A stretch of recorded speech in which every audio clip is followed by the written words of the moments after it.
The wooden gate groaned as Ada pushed the old timber with the hand not holding her bag. The sun was already dipping behind the distant hills, painting the dusty compound of a homestead that seemed tired, just like the man standing on the veranda. Emeka held a baby in his arms, crying softly, with that whimper of someone too exhausted to ask anymore. And beside him, a girl of about 6 years watched the stranger with eyes too hardened for a child. The kitchen was dark, the cooking hearth cold, and the smell coming from that house was not of food, but of neglect. It was then, seeing that strong man brought to his knees internally, that Ada took a deep breath and spoke the words that would change everyone's destiny. "If you let me stay, I can make dinner." And what seemed like just a phrase from a hungry girl, my dear friends, became one of the most beautiful stories these dusty paths have carried on the wind. If you believe that God sometimes places the right person in our path just when hope is fading, hit that like button now. Subscribe here to the Tales of Old Times channel. Activate the bell icon so you don't miss any stories, and tell me in the comments from which corner of the world you are listening. Let's begin. In the villages of the countryside, in olden times, stories like these were shared among rivers and dusty paths. The path that cut through that part of the bushland had no name on maps, because maps didn't bother with places where the world seemed to have forgotten to arrive. It was a wide, red dirt track, pressed between rounded hills covered in dry grass, and at that hour, hardly anyone was seen on it. The afternoon sun beat down mercilessly, and the silence was only broken by the sad cooing of a dove hidden in some thicket. Ada had been trekking that dusty path for almost 3 days, pausing by streams to quench her thirst and resting beneath the shade trees when dusk settled. Her worn leather bag bumped against her hip with each stride, and within it, she carried little that the world would deem precious. But everything Ada truly possessed, a change of clothes, a bone comb from her mother, and a hardcover notebook where her mother's tiny script recorded recipes that came from far away, from grandmother to daughter, from daughter to granddaughter. Ada was 22 years old, but she carried in her body and soul the weight of someone who had already lived too many lives in too little time. Her father, a cattle herder by trade and a wanderer by nature, died in a fall from a horse when she was still a child, leaving behind only debts and the warm nostalgia of a man who spent more time on the road than in his home. Her mother, a washerwoman with cracked hands and a gentle heart, held on firmly for 2 more years, until tuberculosis did what sorrow had failed to achieve. Ada was left alone at 16 and was taken in by a great-aunt named Ngozi, who lived in a rented room at the back of a lodging house and made a living with small sewing jobs. Aunt Ngozi was a rigid woman on the outside, but she had a quiet affection that showed in her gestures, and it was she who taught Ada to transform little into much in a kitchen, to stretch a handful of flour into food for 3 days, to make a beef bone into a broth that could revive even the sick. Ada cared for Aunt Ngozi for 5 years, watching her fade away slowly like a candle burning down without haste. When her aunt's heart finally found rest one early March morning, Ada realized she had no one else in the world. The owner of the room appeared before the burial to ask when she would vacate. There was no inheritance, no distant relative, no man waiting. There was only the road and the stubborn hope that somewhere, a young woman who knew how to work was needed. She gathered what little she had in her bag. She tucked her mother's recipe notebook among her clothes like a sacred relic, and left without looking back, because looking back was a luxury that people without a home could not afford. The homestead appeared at the end of that afternoon like a mirage in the middle of nowhere. Ada almost didn't believe it when she saw the wooden gate, the wide, dusty compound, the white-walled house with a tiled roof, the pen with a few lean cows, and a fenced area where chickens pecked aimlessly. It was not a rich place, but it was a place of people, and people meant the possibility of a plate of food and a corner to sleep. She paused at the edge of the path. She tidied her braid, that the wind had partially undone. She brushed the dust from her light-colored dress, which was no longer so light after 3 days of walking, and took a deep breath before pushing open the gate. The creak of the wood echoed through the compound, and was enough to draw the attention of whoever was there. The first thing Ada saw was the girl. She was sitting on a low stool near the chicken coop, peeling cassava, with a seriousness that did not suit any child, for it was the expression of someone who had learned that the world is not a safe place.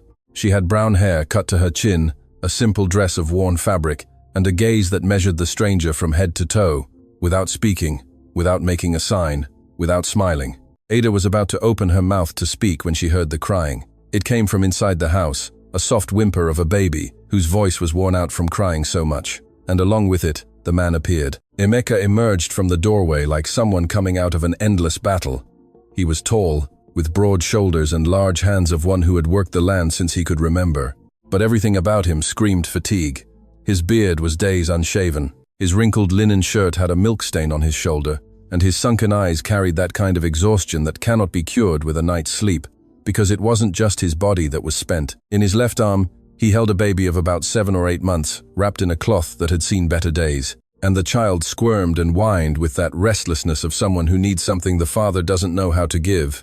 Emeka looked at Ada with surprise and something akin to distrust, because in those days, a woman alone on the road was something that raised questions. Ada swallowed her nervousness and spoke in the firmest voice she could, apologizing for the bother and saying she just wanted a glass of water to continue her journey. Emeka descended the 2 veranda steps carefully, balancing the baby who wouldn't stop moving, and replied that there was water, but she would have to go in and serve herself, as he couldn't let go of the child. Ada thanked him and walked towards the house, passing the girl who remained on the stool, following the stranger's every step with those watchful eyes. When Ada entered the kitchen, what she saw twisted her heart in a way she knew, because it was the same sad disarray she had seen in Aunt Ngozi's house in her last months, when the old woman could no longer keep things in order. The wood-fired hearth was cold with accumulated ash from days past. Dirty pots were piled in the stone sink, dried food scraps stuck to the table. There was no sign of dinner being prepared, no smell of beans on the fire, no bread cooling on a cloth. She looked at the clay pot in the corner, poured herself water, and drank slowly, thinking.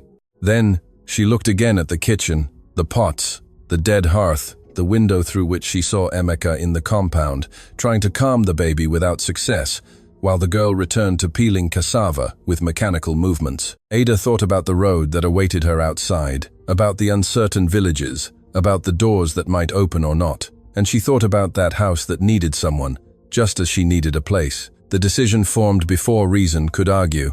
She left the kitchen, went to the veranda where Emeka had sat with the baby, and spoke plainly, without asking permission from her own courage.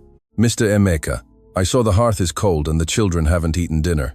If you let me stay, I can make dinner. And if you like the dinner, we can discuss the rest." Emeka looked at that young woman with disheveled braid and dusty dress who had appeared out of nowhere, offering food like someone offering salvation, and felt a mix of astonishment and distrust, battling with the exhaustion that he could no longer bear. He should have said no. He should have politely thanked her and told the girl to continue on her way. But the baby was crying in his arm. His daughter was outside, peeling cassava alone like a miniature old woman, and it had been 3 days since any of them had eaten a proper meal. The shame of admitting he couldn't cope weighed less than his children's hunger. He nodded briefly, and Ada didn't wait for him to change his mind.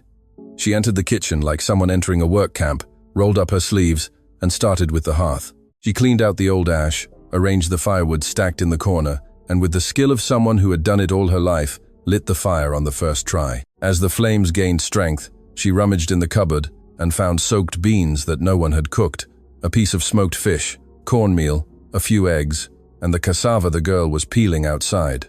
It wasn't much, but Ada had learned from her mother that cooking isn't about abundance, it's about knowledge. In less than an hour, the kitchen of that homestead smelled of real food for the first time in many months. The beans bubbled thickly in the iron pot. The boiled cassava steamed in a serving dish, fried eggs glistened in the black pan, and the aroma spread through the entire house like a living presence, pushing sadness out of every corner. The girl was the first to appear at the kitchen door, drawn by the smell like a wild animal sniffing out food. She stood there, watching Ada, with that mix of hunger and distrust that broke one's heart. Ada didn't force conversation. She simply set the table with what she found, placed 3 plates, and served the food in silence, as if she did this every day, as if she had belonged to that kitchen forever. Emeka entered with the baby in his arm, paused at the door, and stared at the set table with an expression Ada couldn't read, but which seemed like pain mixed with something else. He sat down slowly, settled the child on his lap, and looked at the plate as if he couldn't believe it was real. They ate almost without speaking. The girl, whom Ada would discover was named Amara, ate everything on her plate and kept looking at the pot with a hunger that wasn't just for food. Ada served more without asking, and the girl accepted without thanking, but ate every mouthful with an attentiveness that spoke more than any words. Emeka ate slowly, chewing carefully, and Ada realized he was fighting against something within himself. against an emotion that the men of that time and place didn't allow themselves to show. The baby, who had calmed with the warmth of the kitchen and the smell of food, fell asleep on his father's lap with his mouth slightly open. And when dinner ended and silence settled in that warm kitchen, Emeka looked at Ada and simply said that the small room at the back was empty and that she could stay that night, and they would talk in the morning. Ada thanked him with a nod and collected the dishes. She washed everything in silence while Emeka took the children to their rooms. And when she was alone in the kitchen, she heard the sounds of the homestead settling for the night.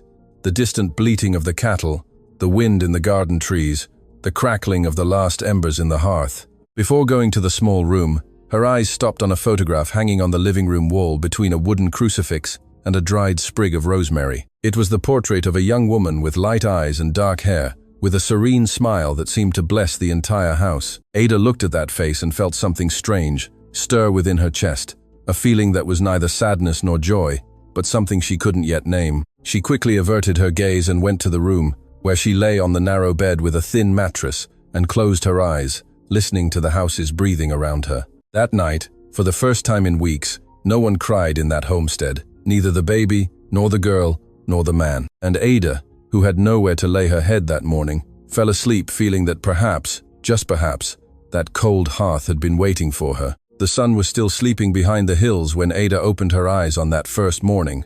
Her body ached from the journey, but her mind was already awake before the rest, because the mind of a woman who needs to prove her worth does not rest well.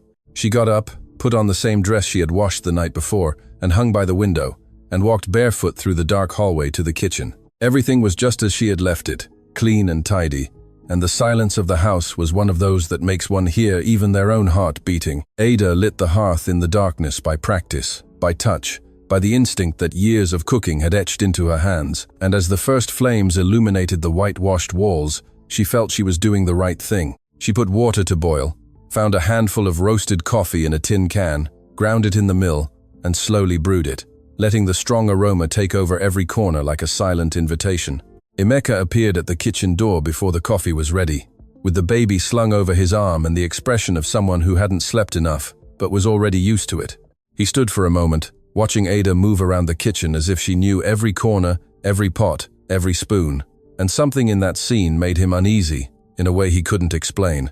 It wasn't a bad uneasiness, it was the discomfort of seeing someone occupy a space that had been empty for too long, like when one opens a window after months of being closed, and the light floods strongly into the eyes. Ada noticed his presence and offered him coffee without ceremony, already preparing a cup of warm pap for the baby, with the care of someone who knows that a small child needs food in just the right measure. Emeka accepted the coffee and sat at the table not knowing quite what to say, because morning conversation was not a habit he had kept after Kemi had passed. It was there, over that first morning coffee, that the two struck a deal without needing many words. Emeka said he had no money to pay a salary, that the homestead was only producing the bare necessities since he had been alone, that he barely managed with the cattle and the planting without having to rush inside every few minutes for the children. Ada replied that she didn't ask for a salary, she asked for a roof, food, and the right to stay as long as she was useful. She said she knew how to cook, wash, sew, tend a garden, and raise children, and that she wasn't afraid of hard work. Emeka remained silent for a while, turning the cup between his thick hands, and then nodded in that economical way Ada would learn to recognize as his way of saying everything without wasting a syllable. So the agreement was made, simple as a handshake at the gate, and Ada rolled up her sleeves before the sun had fully risen. The first days were of hard work and cautious silence. Ada transformed that abandoned kitchen back into the heart of a home. She got up before everyone, lit the fire, prepared coffee with corn fritters or yam porridge, fed little Cheek with perfectly made pap, and had lunch ready when Emeka returned from the bushland covered in sweat and dust. The house began to smell of people who cared. The pots gleamed again on the wall hook. Clothes appeared washed and folded in the trunks. The compound was swept. The garden, which had become overgrown, was weeded anew, and little by little, new sprouts of cabbage, spring onions, scent leaf, and basil, which Ada planted with seeds she got from a passing trader, began to grow there. Emeka observed everything with an astonishment he tried to hide. He would return from the bushland and find the house transformed each day, the children clean and fed, dinner steaming on the hearth, and he felt such immense gratitude that it sometimes ached in his chest, because gratitude, when mixed with guilt, becomes a knot difficult to untie. Guilt had lived in him since the night Kemi fell ill. It had been a fever that arrived without warning, one of those that rural folk called a bad fever, and that carried away strong people in a matter of days. Emeka was in a distant pasture, tending a bull that had fallen into a ditch, and when he returned 2 days later, Kemi was already burning with fever in bed, her eyes glazed, her body trembling under 3 blankets. He rode all night to the village to fetch the herbalist. But by the time they reached the homestead, the fever had already done its desired damage. Kemi lasted 2 more days, delirious, calling for the children, and died one rainy morning with Emeka's hand clutching hers. Amara was awake when it happened. She was 5 years old and saw everything from the bedroom door. She saw her father cry for the first time. She saw her mother stop breathing, and from that day on, the girl was no longer a child. It was precisely Amara who was the challenge Ada hadn't foreseen. The girl didn't scream, didn't throw tantrums, didn't cry. She did something worse. She ignored Ada as if she didn't exist. When Ada served a plate, Amara would push it aside and go eat dry gari with her hands, because dry gari was what her father used to give her. When Ada tried to comb the girl's tangled hair, she would slip away without a word and go hide behind the chicken pen. When Ada tidied the room, Amara would mess everything up again and put things back in the wrong places where they were before, as if maintaining disorder was keeping her mother alive. It was a silent and fierce resistance, nothing childish about it. And Ada, who had seen pain in many forms, recognized there the most dangerous pain of all, that of someone who refuses to let anything new in for fear of losing again. Ada didn't force, didn't insist with the comb, didn't compel her to eat, didn't try to hug when she wasn't wanted. She simply remained constant like the hearth lit every morning, present like the smell of food at the right time, and let the girl come in her own time, if she came at all. Meanwhile, she gave little Chaik the care the child had needed for months. The baby was thin, irritable, cried a lot at night with colic that kept everyone awake. Ada realized that Emeka was feeding the child pure cow's milk, too heavy for such a tiny stomach, and she changed everything. She started diluting the milk, warming it to just the right temperature, adding a pinch of sugar and a dash of local herbal tea, and the colics decreased. In 2 weeks, Chaik was sleeping through the night.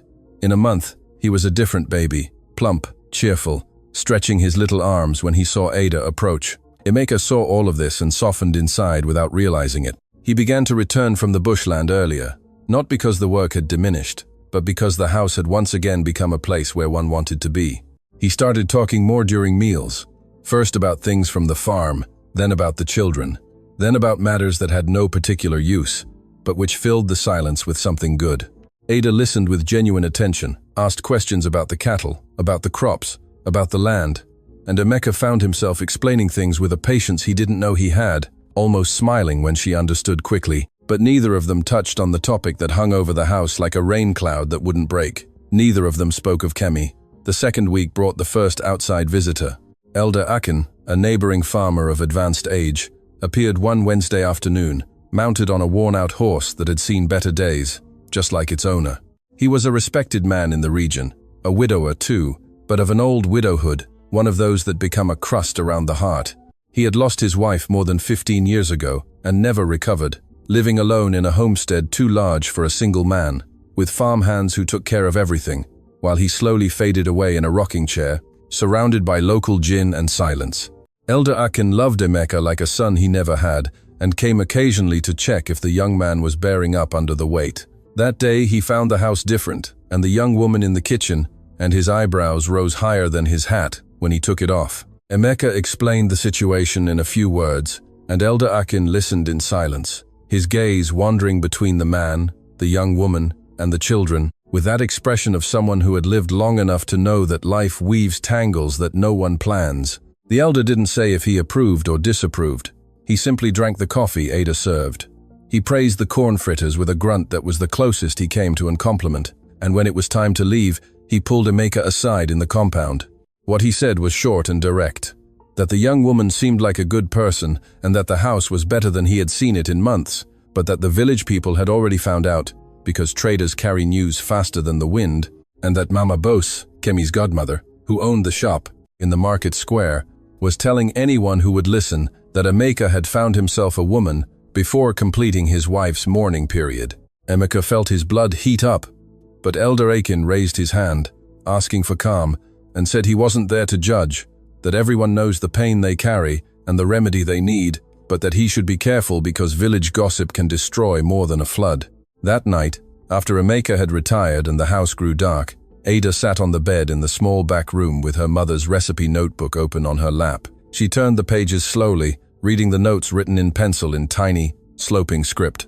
And each recipe brought with it the ghost of a memory. The orange cake from Sunday afternoons, the rice pudding from the Salah festival, the pap her mother made when Ada fell ill. In the middle of the notebook, between the recipe for shortbread cookies and that for guava jam, there was a torn page. The remaining piece of paper showed it had been ripped out in a hurry, and Ada ran her finger over the ragged edge with an old sadness. It was the recipe for the birthday cake her mother made for her, a cream cake with guava jam that tasted of childhood and belonging. The page had been lost in the move after her mother's death, or perhaps before. Ada never knew. She only knew that since that recipe disappeared, she never celebrated her birthday again, because without that cake, the date was just another empty day. She closed the notebook, put it under her pillow, and put out the kerosene lamp. It was then that she heard the noise, small footsteps in the hallway, light as a cat's paw. Ada lay motionless in bed, holding her breath, and heard the steps stop in the kitchen. She waited a moment, and then slowly got up, walking silently to the door. What she saw clutched her heart in a way she didn't expect. Amara was standing in front of the kitchen window, barefoot, in a white nightgown, her face pressed against the dark glass, looking out. The girl wasn't crying, wasn't making any sound, just standing there, looking towards the dirt path that disappeared into the darkness, waiting. Ada understood without needing an explanation, because some things are understood with the heart and not with the head. Amara was waiting for her mother to come back. Every night, while her father slept the heavy sleep of exhaustion, that 6-year-old girl would get up and go to the window to wait for her mother to appear on the path, because no one had managed to convince her heart that those who go beneath the earth do not return by the path above. Ada returned to her room in silence, without the girl realizing, and lay with her eyes open in the darkness for a long time, feeling the weight of what she now knew. Taking care of that house was not just a matter of a lit hearth and washed clothes. It was a matter of healing wounds that no one saw, that bled in the darkness, that hurt most in those too young to understand what it means to lose forever. The weeks passed with that rhythm of routine that settles in without asking permission, and Emeka's homestead began to wear a face it hadn't had in a long time. Ada's garden was already bearing its first fruits. The compound was always swept. The chickens began laying regularly again, because they now had food at the right time, and the house smelled of food all day, because Ada was one of those women who cooked as if praying, with faith that food heals what medicine cannot reach. Emeka worked better in the field since he didn't have to carry the baby tied to his back or rush inside at every cry. The cattle grew fatter, the crops promised a good harvest, and the 2 farmhands who came to help with the heavy work commented among themselves that the master was looking like himself again. But if inside the gate life was settling, on the other side, a storm was slowly brewing, like those summer rains that darken the sky little by little before suddenly breaking. The gossip reached the village before. Ada had spent a month at the homestead, and it came in the worst way. From the mouth of someone who believes they own others' morality, Mama Bose, widow of the former shop owner, and now owner herself of the business and all conversations that passed through there, had been Kemi's godmother, Amara's baptismal godmother, and considered herself a guardian of the deceased's memory. She was a woman of loud faith and selective charity, one of those who prayed the rosary at the church door for everyone to see and talked about others' lives, as if it were community service. When a trader who had crossed paths with the young woman on the road commented in the shop that he had seen a young woman entering the widower's homestead, Mama Bose felt she had received a sacred mission. She spent the entire week spreading the news with that tone of false concern that is gossip's favorite disguise, saying that poor Kemi, she barely cooled down and her husband already put another in her place, that the young woman must be one of those who roam from homestead to homestead looking for widowers with land, that the children were being raised by a stranger with no family and no references. The poison spread through the village like an oil slick on water, and when Emeka appeared at the monthly market fair to sell cheese and buy provisions, he felt the stares before he heard the words. The women whispered behind their stalls. The men averted their faces when he passed, and even the baker, who always saved him fresh bread, pretended he had run out. Emeka was not a man to care about others' tongues. He had thick skin for such things. But when he returned to the homestead that afternoon and saw Ada on the veranda with Cheek in her arms, softly singing a lullaby while the sun gilded her face, He felt for the first time the fear that this situation might end, that outside pressure might spoil what was working inside. He said nothing to Ada about the market fair. He kept his discomfort in the way men of that time did, pushing worry beneath work, like someone burying a seed and pretending to forget it. But Mama Bose was not a woman to stop at mere gossip. One Friday afternoon, as the sun was losing its strength and Ada had just put the beans to soak for the next day, the sound of a cart stopped at the gate and 3 women got out with expressions of someone attending a wake. Mama Bose was in front, dressed in black as always, with her rosary around her neck and the Bible under her arm like a war shield. Behind her came 2 village friends, Folake and Bimpe, who served more as an audience than anything else. Emeka was in the field, and Ada was alone with the children. When she saw the 3 women cross the compound towards the house, she felt her stomach clench, but she straightened her back and went to receive them on the veranda with the dignity of someone who owed no one anything. Mama Bose didn't even wait to be invited in. She said she had come to see the children, that as Amara's godmother, she had an obligation to ensure her godchildren's welfare, and that the village people were concerned about the situation in that house. The words came out covered in honey, but the poison was in every pause, in every glance Mama Bose cast towards Ada's clothes, hanging on the line next to Emeka's shirts, in the way she examined the kitchen, looking for flaws, in the way she picked up Chaik from the floor and inspected him as if expecting to find marks of neglect. Ada remained silent, not because she was a coward, but because she knew that a poor woman without family, fighting with a woman of position in a small village, was a lost battle before it even began. She let Mama Bose wander through the house. She let the friends make gestures and grimaces, and just when she thought the storm would pass without rain, the lightning struck. Mama Bose stopped in front of Kemi's photograph on the living room wall and turned to Ada, her eyes moist with an emotion that was half real and half performance. She said that this was Kemi's house, that this kitchen was Kemi's, that these children were Kemi's, and that no passing stranger had the right to occupy the place of a woman who had only been buried for a few months. Then she looked at Ada with new, lingering attention and said something that chilled her blood. She said it was curious how Ada resembled Kemi, the same kind of hair, the same way of walking, and that perhaps that's why Emeka had accepted her so quickly, because he wasn't looking for a helper, but a copy of his dead wife. The friends fell silent, and the air in the living room grew heavy as before a storm. Ada felt the words hit a spot she didn't know she had, because until that moment, she hadn't noticed the resemblance Mama Bose pointed out. But now, with Kemi's portrait on the wall behind her, and Mama Bose's poisonous gaze in front, doubt settled in like a thorn entering the flesh and breaking off inside.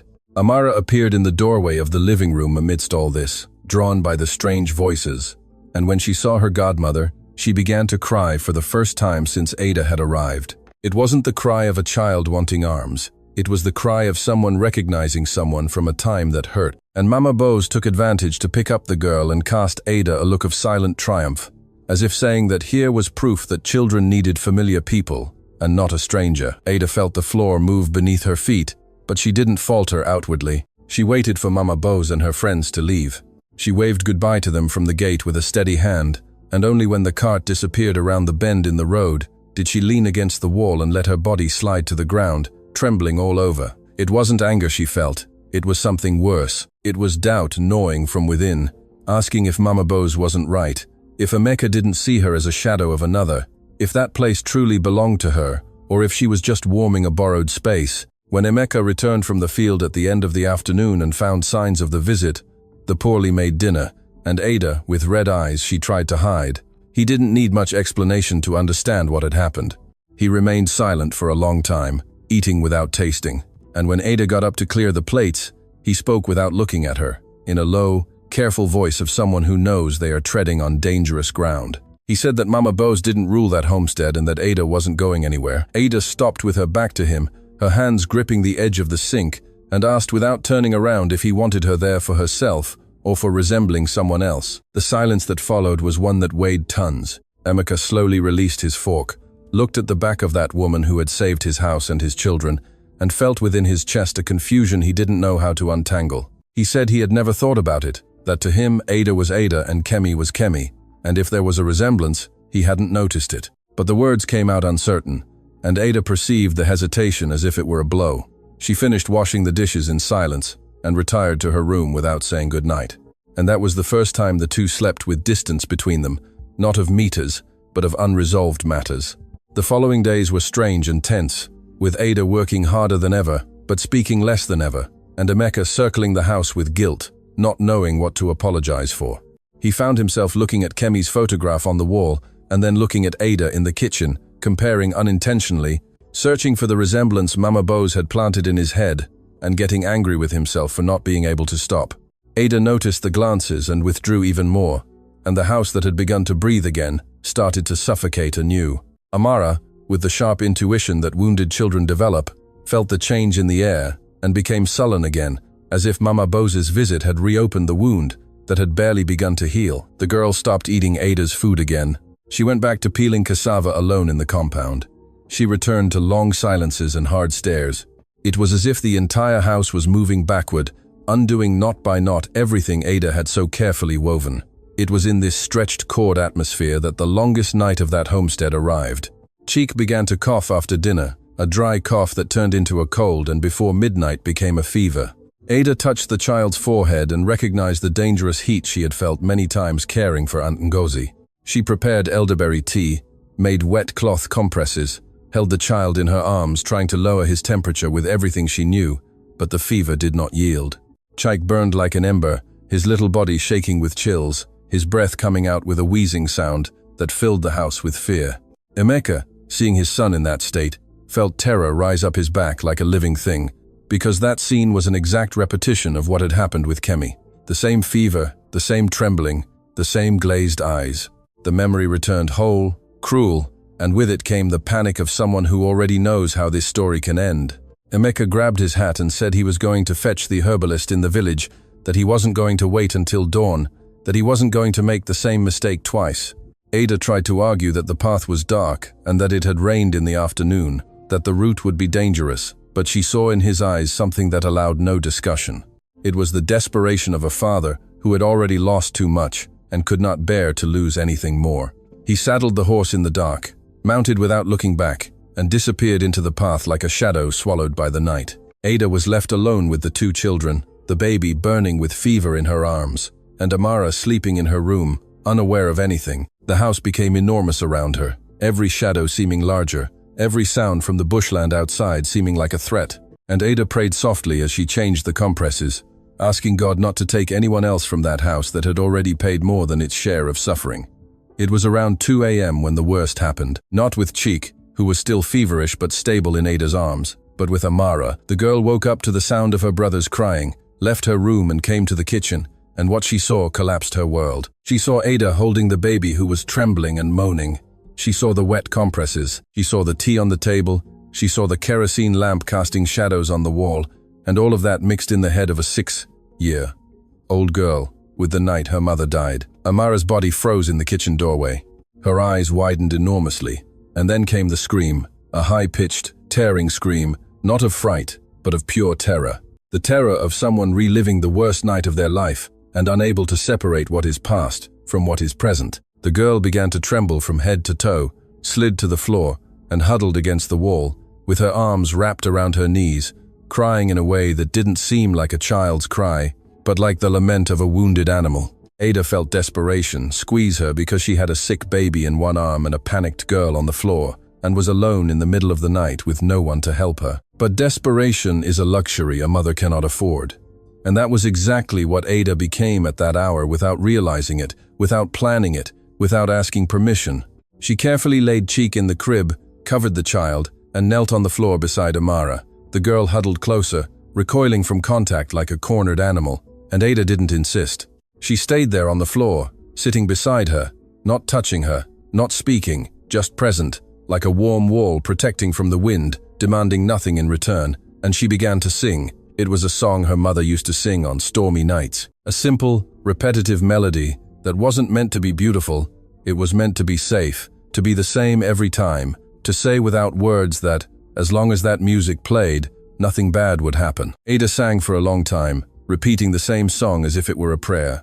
And little by little, so slowly that it was almost imperceptible, Amara's body stopped trembling. Her crying diminished, her sobs spaced out, and the girl began to relax the knees she held tight against her chest. At some point that neither of them could pinpoint, Amara leaned her head on Ada's shoulder. First, she just leaned it, light as a bird alighting, and then she let go completely, letting the weight of her small body fall against that woman who smelled of soap and herbal tea. Ada stopped singing and remained still, feeling the girl's heart beat fast against her arm, and heard when Amara whispered with a voice destroyed from crying so much, a single word that changed everything between them. Stay. It wasn't a request. It wasn't an order. It was surrender. It was a 6-year-old girl, saying with the only word she could, that she couldn't bear to lose any more people, that she couldn't bear to wait at the window anymore, that if that woman left like her mother had left, she wouldn't survive again. Ada held the girl tight against her chest and cried silently with her, because some pains only pass when one shares them with someone who understands. Dawn found the two asleep on the kitchen floor, leaning against the wall. Amara curled up in Ada's lap like a puppy who had finally found refuge. Chaik slept in the crib nearby, his breathing calmer, his fever visibly lower. This is how Emeka found them when he arrived with the village herbalist, almost at sunrise, drenched in rain and mud, his horse exhausted. He stopped at the kitchen door and stood looking at that scene, unable to move, because what he saw was not an employee caring for children who were not hers.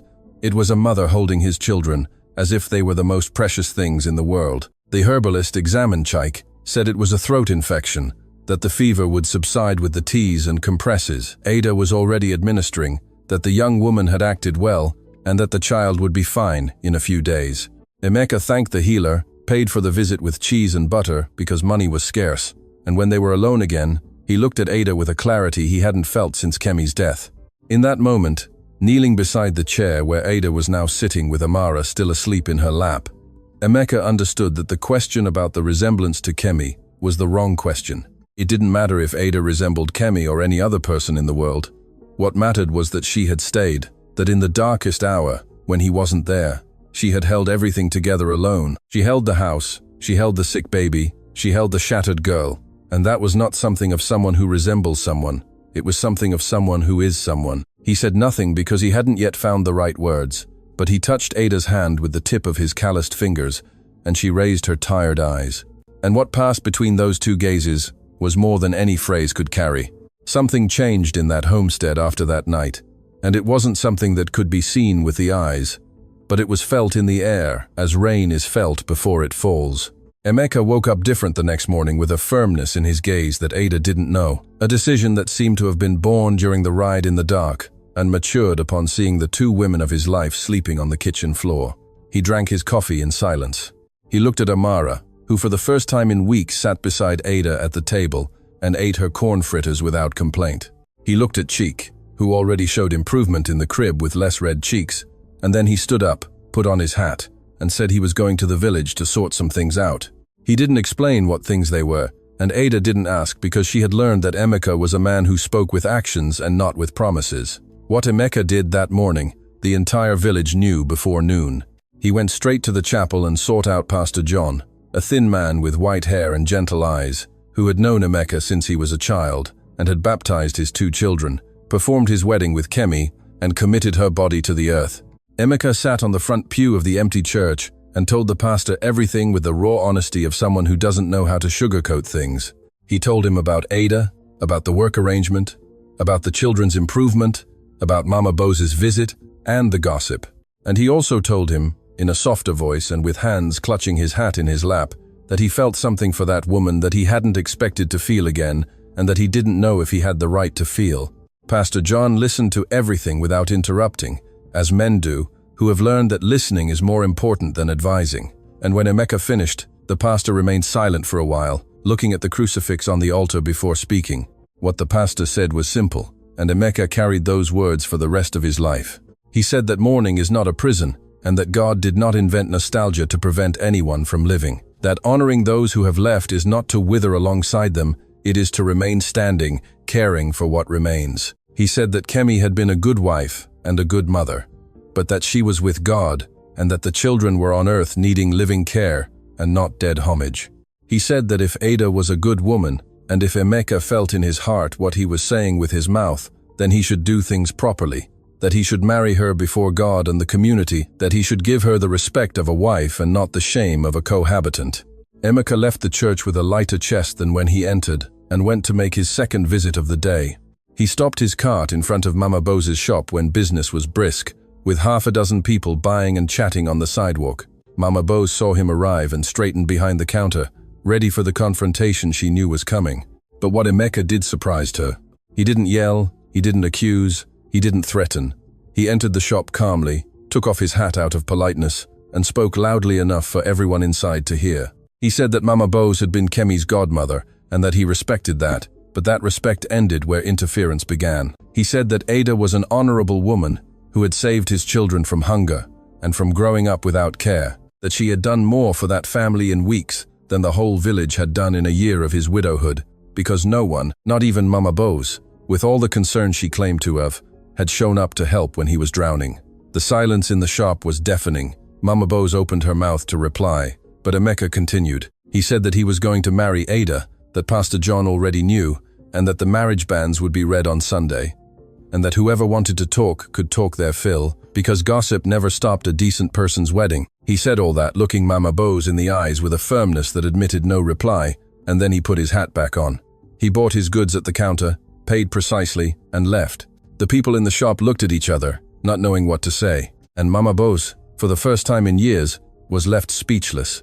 Not because she lacked words, but because deep down in that chest covered in rosaries and judgment, something recognized that Emeka was right. She hadn't shown up to help.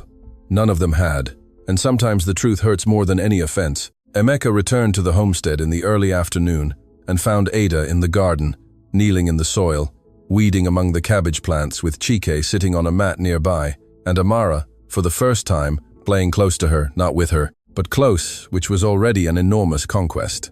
He got out of the cart, walked to the garden, and stood watching that scene for a moment, engraving it in his memory, because he knew he was about to change everything and wanted to remember how it was before it changed.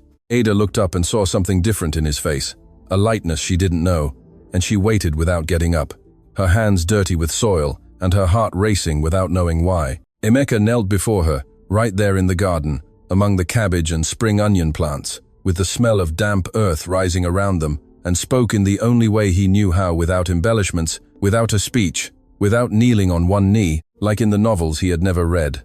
He said he had gone to the village to speak with the pastor, and that he wanted to marry her if she accepted. He said he couldn't promise the world, because his world was small. It was just that homestead, those cattle, those children, but that he shared all of it with an open heart. He said he knew she had arrived there asking only for dinner and a roof, and that he was incapable of offering pretty words, but he could offer a surname, a real home, and the certainty that she would never again need to sleep without knowing where she would wake up. Ada looked at him, her eyes filled with tears and her mouth trembling, and for a long moment she said nothing, because the words were all jumbled in her throat, unable to come out in order. Then she asked, her voice breaking, if he wanted to marry her, Ada, and not the memory of another person. Emeka understood the weight of that question, and held her face between his large hands that still had dust from the road. He looked into her brown eyes, which were not like Kemi's, because Kemi's were light, and her nose, which was not the same, because Kemi's was fine, and her mouth, which was not the same because Kemi's was smaller. And he said that he was looking at her, only at her, that it was Ada who had lit the hearth of his home again. It was Ada who had taught his son to sleep. It was Ada who had held his daughter on the kitchen floor when the world was falling apart, and that it was with Ada that he wanted to grow old on that veranda. She said yes without speaking the word, because the yes came out as both a cry and a laugh at the same time. And Amara, who was close enough to hear everything, watched from a distance with that seriousness that was her trademark. Ada looked at the girl and extended her soil-stained hand, not forcing, not pulling, just offering as she had done from the first day. Amara stood still for an instant that seemed to last all the time in the world, and then she walked slowly, step by step, and took Ada's hand, her small fingers squeezing tight. She said nothing. She didn't need to.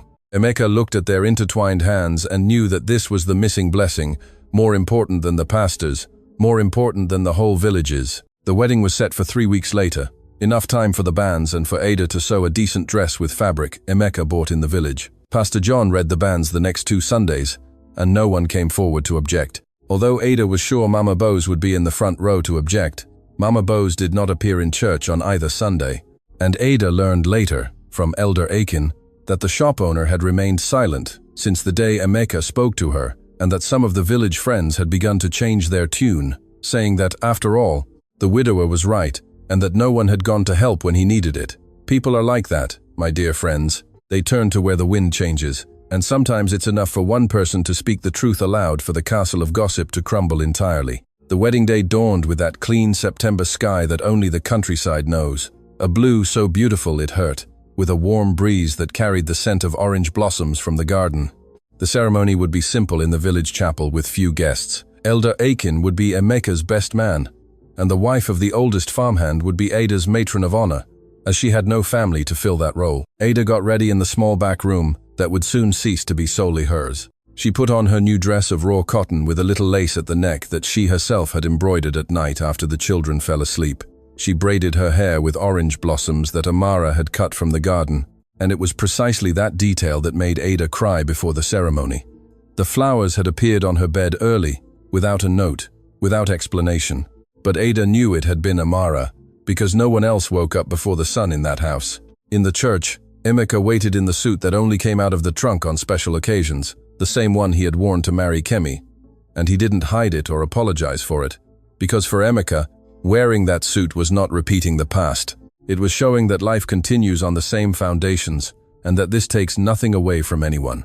When Ada entered the chapel holding a bouquet of wildflowers with Amara walking beside her, advancing with her head held high, because she had no father to give her away, but she had the dignity to walk alone, Emeka felt his eyes sting and was not ashamed. Pastor John officiated the ceremony with words that spoke of new beginnings and courage, of hands reaching out in the darkness and finding other hands. And when he declared them husband and wife, Amara, sitting in the first pew with Cheek in her lap, did something no one in that church expected. She smiled, a small, almost invisible smile, but it was the first smile of that child in over a year, and whoever saw it felt that something was happening there that went beyond a wedding. It was a family being mended anew with new thread on old fabric. The celebration was at the homestead, with the table set in the compound under the shade of the large tree, simple and abundant food that Ada had prepared in the previous days, with the help of neighbors who had finally accepted the situation. There was party rice, chicken stew, bean porridge, puff-puff, palm wine, and freshly brewed coffee. The few guests ate and chatted until the sun set, and when they left, the homestead was left in that good silence of a peaceful, full house. Ada was clearing the plates in the compound when she felt someone tugging at the edge of her dress.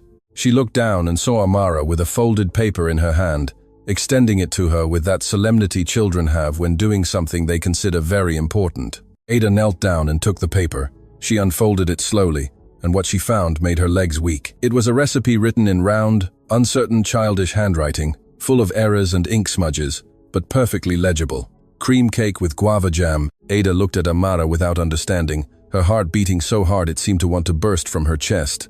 And the girl explained in that breathless way of children, who have much to say and little practice in saying it. She recounted that she had seen Ada looking at the recipe notebook many nights, running her finger over that torn page, and that one day she asked Mama Bose at the shop if she knew the recipe for cream cake with guava jam, because Mama Bose had an old recipe notebook that belonged to her mother. Mama Bose, who no one expected to help with anything, searched her notebook. She found a similar recipe and dictated it to Amara to copy one afternoon when the girl went to the village with Emeka.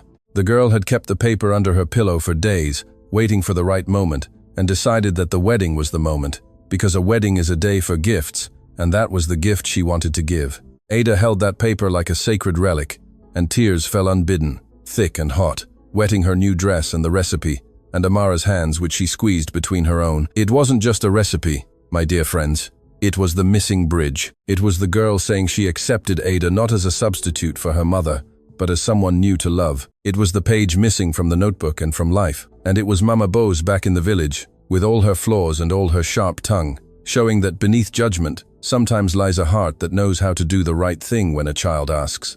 Emeka found the two embracing in the compound, Ada kneeling, holding Amara against her chest, both crying and laughing, and he knelt beside them and enveloped them in an embrace that also included Cheek, sleeping in the hammock, and the memory of Kemi, who didn't need to be forgotten for life to move forward. The months that followed the wedding were of learning and strengthening bonds. Ada ceased to be just the young woman who helped and became the true mistress of the house, the one who decided the menu, who managed the pantry, who negotiated fabric prices at the shop, who advised on where to plant and when to harvest. Emeka discovered that sharing decisions was not weakness.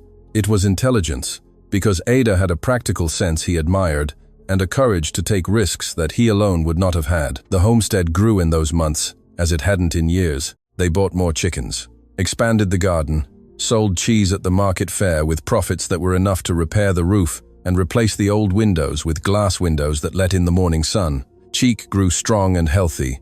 He became a clever child who chased chickens and called Ada Mama with the naturalness of someone who had never known another. Amara slowly blossomed like a flower that needs time and patience. And little by little she stopped being the old child who peeled cassava in silence to become a creature playing in the garden, inventing stories, laughing at silly things. And one full moon night, Ada realized that Amara no longer went to the kitchen window to wait for her mother to return.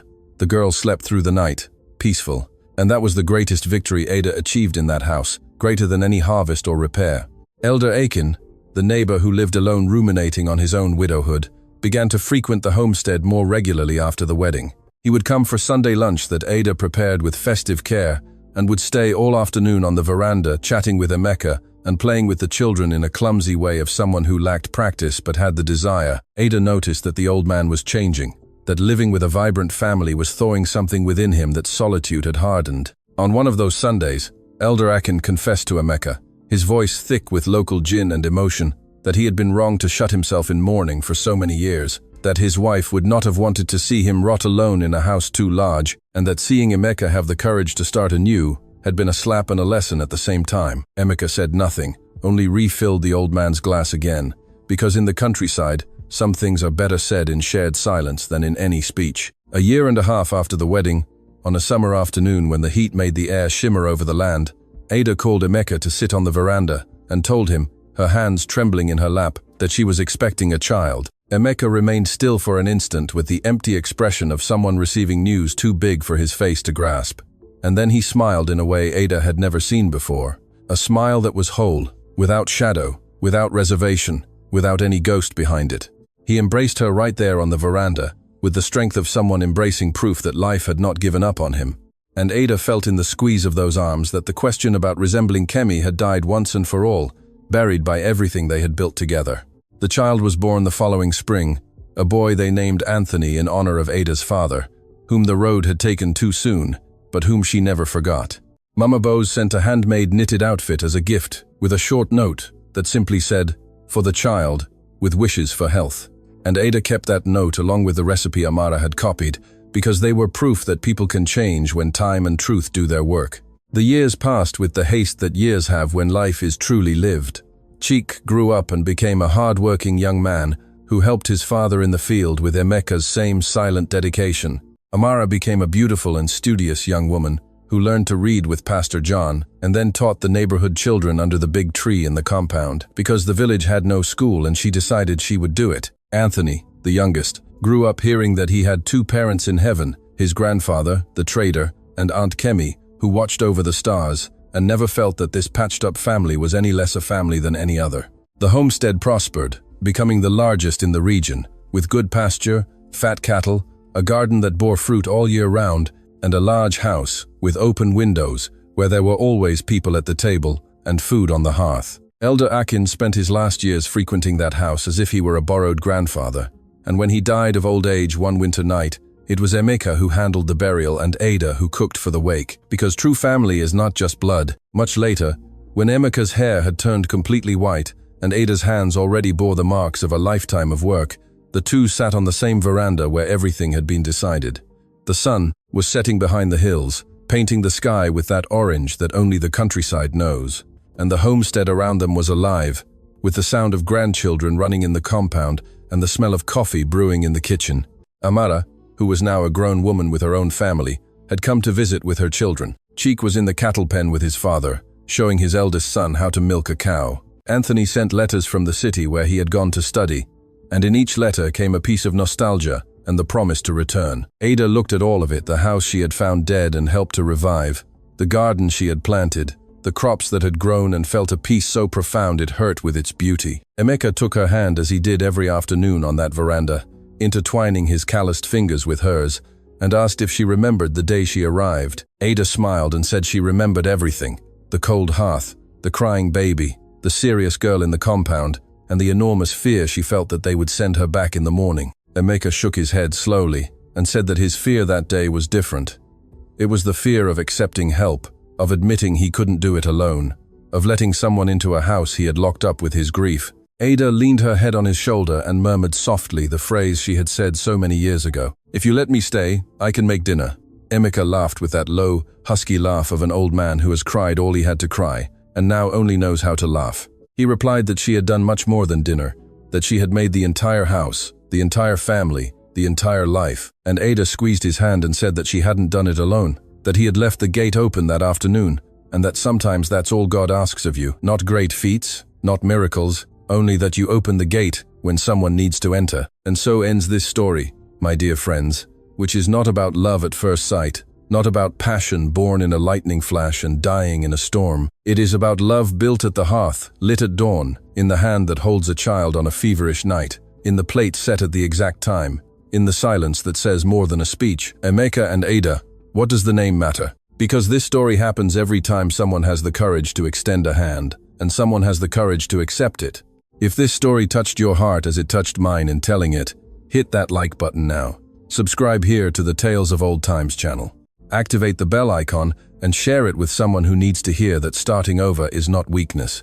It is the bravest thing there is. Tell me in the comments what moment touched you the most. Was it Amara's scream on the kitchen floor? Was it the marriage proposal in the garden? Or was it that folded paper with the recipe the girl kept under her pillow? I want to know what stayed in your heart. And always remember, sometimes you think you're just asking for a plate of food, but God knows what you truly need is a home. Until the next story, stay with God, and may He bless your house, just as He blessed Emeka and Ada's.